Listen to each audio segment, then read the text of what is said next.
Good morning, folks. Everything new under the sun. Number of articles. We're going to take a look at the revealing of the peace plan, the date that is apparently set by Trump, and it's related to the elections, obviously. I want to start off with, however, this article about some gene editing, and well, let's just go over that, and then we'll come back to this item here. So what's happening is scientists have put a human gene into monkeys to make them smarter. So we're at the point where we have the CRISPR technology, gene editing technology.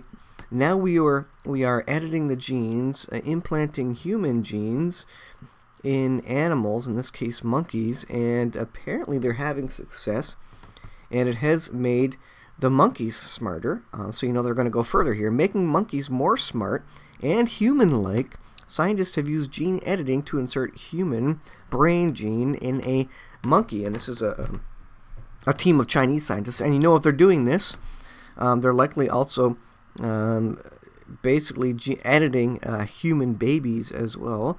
There's no reason why to think that they would not be doing this. The gene made monkeys' brains develop along a more human-like timeline. And how is this related to end-time Bible prophecy?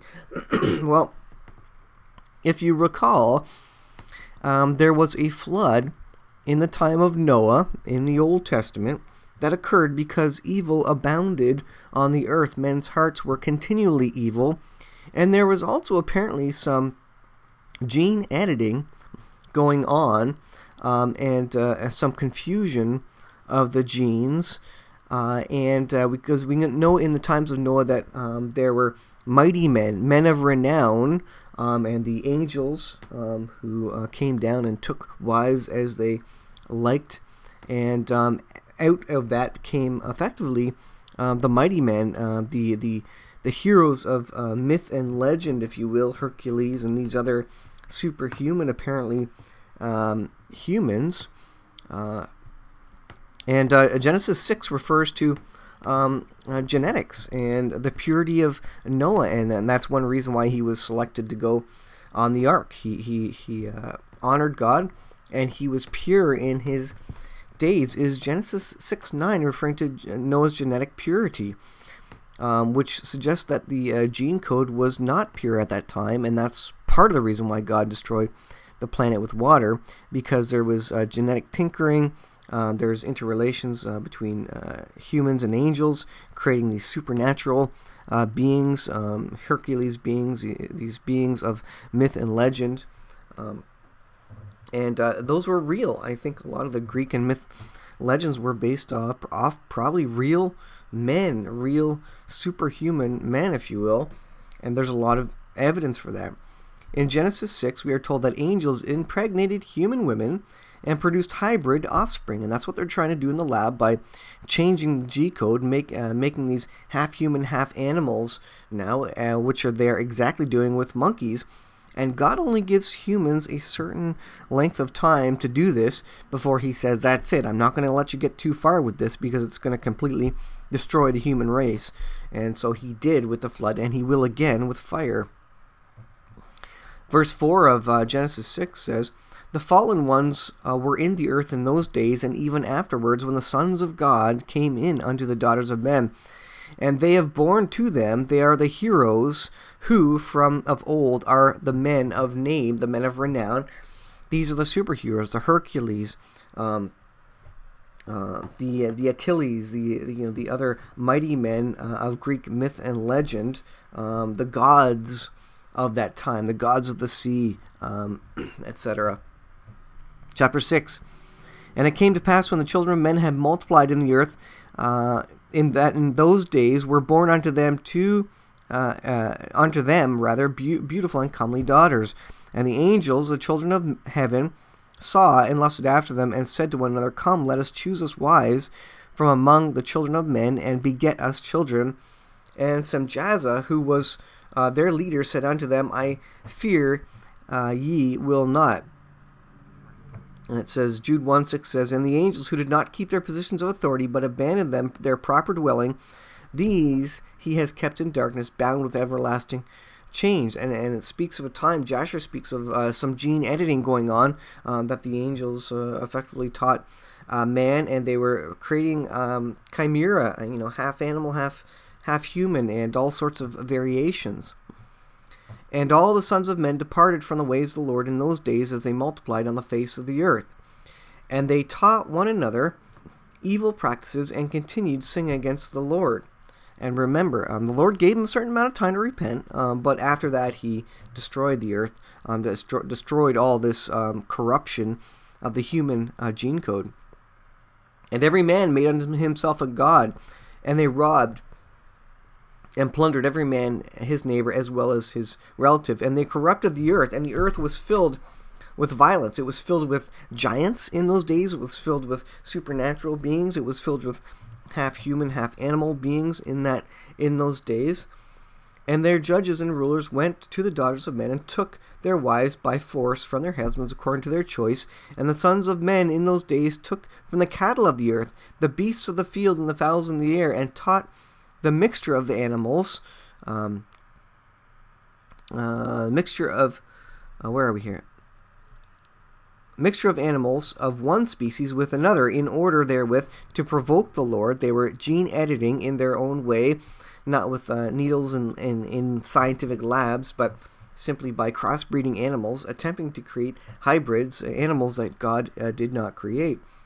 And God saw the whole earth was, and it was corrupt, for all flesh had corrupted its ways upon the earth, all men and all animals. It goes on, and so the Lord destroyed the earth with a flood, and Noah was perfect in his generations. He had a perfect gene code. Read this. These are the births of Noah. Noah is a righteous man, perfect he hath been among his generations. And so the suggestion is that perfect, at least in part, there could be a parallel meaning, means that his gene code is perfect, and that's why God preserved Noah and his family through the flood, because his gene code wanted to be carried on. God did not want all these hybrids, these gene-edited, crossbred hybrids, which God did not create. He did not want those to continue on because it would have destroyed the planet. It was not his plan, and that's exactly what we see coming now with this article. Scientists put human gene into monkeys to make them smarter, human-like. So now you start talking about, do these animals have souls? At which point do they get souls? How human do they have to be to have souls? And this is the line that God does not want to cross. And so he will come and destroy. He will stop this at a certain point. And I think we're at the point now where we're getting very close to where God says, that's it, that's enough. Your hearts are continually evil. You're crossbreeding, gene editing, to a point where I'm not going to let this go on anymore. I'm going to come back and destroy the earth a second time, and this time by fire. And so that's what I think is coming upon the earth, and it's a interesting study to look at. I did videos a couple of years back about the book of Jasher and the gene editing that the angels taught man in that day, which created half human, half animals, simply by continually crossbreeding on large scale, which brought about those half man, half animal creatures. And most of them die, but some of them live. And God does not want this, and that's why he brought the floods on the earth. Continuing on here, let's get, so that's ominous. Here's a follow-up of the elections here. So these are the final results from the Israeli elections. Netanyahu ended up with 36 seats, Gantz 35, and then of course Netanyahu brought together a coalition of other governments, other parties as well, to create the overall majority coalition to beat Gantz out. So that's kind of where we're sitting at there. And so let's go on here. One interesting piece of news from yesterday, I did mention on the community page of my channel that Israel was trying to land on the moon, and so that was live yesterday. It was a pretty exciting moment. Bereshit was success. Israeli flag on the moon, it says. And that's because the craft it went into landing mode, then they lost communication, the engines stopped working, and effectively it crash landed. But they would have been the fourth nation, U.S., China, and Russia have landed on the moon. They would have been the fourth nation, Israel, to land on the moon. A pretty amazing accomplishment, even just to orbit the moon. The message for those watching is we tried and didn't complete. I think that Israel has to continue, and I'm sure they will. So it was a pretty interesting achievement. And this was not a government-run space program. It was only $100 million they spent on this, as far as I am aware. Pretty incredible achievement by Space IL. Arut Sheva spoke to Morris Khan, president of Space IL, Friday, who remains upbeat and optimistic, despite Berehit's failure to land safely on the moon, as millions of people watched in anticipation for Israel's spacecraft to make a lunar history. Space IL lost communication with Bereshit minutes before Israel was set to become the fourth country to land on the moon after a successful 7-week journey. So it was a pretty amazing thing to watch. Ultimately, they didn't get there, but they're going to try again. And Benjamin Netanyahu, he was there watching it live. He said he was equally optimistic. Write this down. In 3 years, we will get another spacecraft on the moon, and this one will land in one piece, Netanyahu said. If at first you don't succeed, we'll try again, and next time we'll just try it more gently, he said. So kind of joking Netanyahu there. But a pretty amazing achievement by a non-government space agency, not publicly funded. $100 million, far less budget than these other countries. So pretty neat achievement and for Israel, and really shows their ingenuity, their technological strength, their invention, and their ability to go to the moon. With whatever it was, $100 million versus a government funded, no eternal budget, no limit budget to a space agency. So pretty interesting stuff. Let's move on to the peace deal. This is from ABC.com, ABC News. The administration plan has been closely guarded and months in the making, it says. With Israel Prime Minister Netanyahu's re-election secured, the Trump administration is preparing to roll out Jared Kushner's peace plan. So this is by ABC News. This is being sold as Jared Kushner's peace plan. He seems to be like the author of it, basically. And he kind of is, but interesting that they're not calling it Trump's peace plan. Trump has been briefed on the plan, which Kushner and a small peace team have been quietly working on for months. I would put in there years. The text itself remains a closely guarded secret, even within the White House, and has only been seen in its entirety by 4 people within the administration. So this is apparently coming out after the election. Let's go on to this article here. Trump to release peace plan after new coalition formed. Aides to U.S. President Donald Trump expect the president to release his peace plan for Israel and the Palestinian Authority once Netanyahu forms a coalition government, Reuters reported Wednesday, a day after Netanyahu's election victory. Officials said that despite criticism of the administration's move to date, the plan will demand compromises by both sides. The contents of the plan authored by Trump's advisors have remained a secret, and so this is going to come out apparently after, and so any time now, the elections. And I don't know if the coalition government's finalized. I thought it kind of was at this point, but in the coming days we're going to see this release, and this is continually, this is currently the language. So give it a month and a half from this point in time. I would expect it to come out unless there's further information. So interesting update on the timeline here. We're getting very close to it.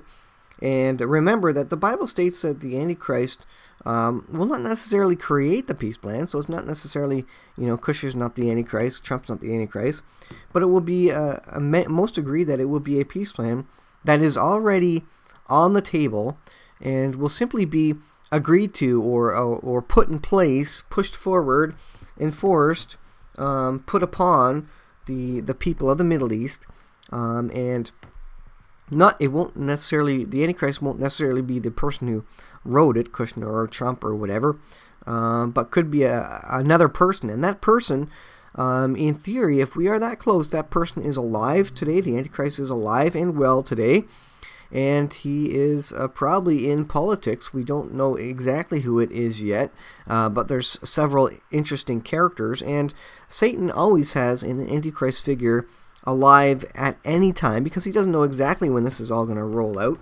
But I think this deal of the century has a good chance, interesting time such as today, an interesting person to be leading it, Trump and the Kushner and Greenblatt team. Interesting time with all the converging events in the world, a time such as today and now. And I think we are, I think the 7-year tribulation starts in the year 2021. You've seen my various reasons, my timeline for that. I think it's an incredible time to be alive. I think probably we still have time. This stuff isn't going to be rolling out really fast and hard, probably until we're within maybe 9 months of the year 2021. And then we'll see some significant battles, some significant upheaval of world events. And I think once these world events do start happening, for example, if an economic collapse were to happen, I really think that would trigger all the prophetic wars and such in quick succession, just like birth pains. Once they start going, they're going to start rolling in frequent, and they will increase in frequency and intensity. So I think we're just in the start of it. We're seeing the peace plan kind of being hinted to here. But again, once this stuff starts rolling, it will start rolling really fast, and we won't have very much time at that point. So if you don't know Jesus Christ now is the time. Today is the day of salvation. Find Jesus Christ now, because once these things start rolling, we won't have a lot of time. Our heads will be spinning with prophetic news, prophetic wars, economic collapse, upheaval all around the world, Middle East lack of peace, all leading up to the peace deal to be implemented and the 7-year treaty to be implemented, I believe, which starts around the year 2021, and the culmination of world events in 2028. And that means that the Lord will return probably in the midpoint of the 7-year tribulation, and I know people correct me all the time, the 3.5-year tribulation, the 7-year period. At the midpoint, the abomination of desolation happens, and that's when God comes back, and the wrath of God comes upon the earth. So that's kind of the current understanding, the current agreed understanding by most prophetic teachers, prophecy watchers. And so that seems to be the timeline. We're getting very close. We're at this point, last year I was saying 3 years. Now I'm saying we're 2 years out. Time is counting down. Time is running out. We are watching prophetic events roll out before our eyes, and it's an exciting time to be alive. Thanks for watching, guys. I'll leave it there, and we'll see you guys in the next video.